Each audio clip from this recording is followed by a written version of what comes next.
हा आई बाबाला इकडे आणायचं काय काय अडचण काय? कशाला? मला एकटीला एवढं काम म्हणजे कमी झालं का? हा तुला काय आई आई काय तुला अशी काम तू कर वाटते का? आई तुला किती काम करू लागेल तुला माहितीये का? असू दे ना, मला काही गरज नाही, मी माझं करून घेते सगळं काम, कळलं ना? मला काहीच गरज नाही. जर तुम्हाला लयच काळजी वाटत असेल ना, बाई लावा एखादी कामाला. हा अगं गावाकडे आई बाबाला आहे ना, त्यांना काही जर आजारी बिजारी पडले तर त्यांना कोणी बघायला नाही तिथं. मग मी काय करू? माझ्या उपकाराला पडणार आहे का ते आजारी? हा माझे उपकार करणार आहे का?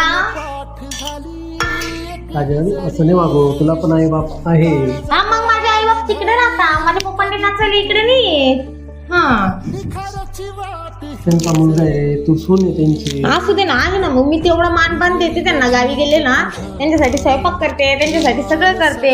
तर त्यांना खाऊ पिऊ घालणं, त्यांना सांभाळ करणं, थोडी तिकडे सारखं लांब उभं राहून बोला. त्यांची काळजी घेणं हे आपलं कर्तव्य असतं काजल. घेतो की, त्यांना काही कमी पडलं पाठवते की तुम्ही इकडनं पैसे वगैरे. हा आता 3,500-4,000 रुपये दिले ना तुमच्या बापाला. अगं सुनबाईचं सुख पाहिजे का नाही त्यांना काही? मी काय करू मग? तुम्ही काय त्यांना सुख देण्यासाठी मला करून आणलंय का? हा त्यांना सुख भेटण्यासाठी तुम्ही मला करून आणलंय की तुमचा संसार हो म्हणून तुम्हाला करून आणलंय?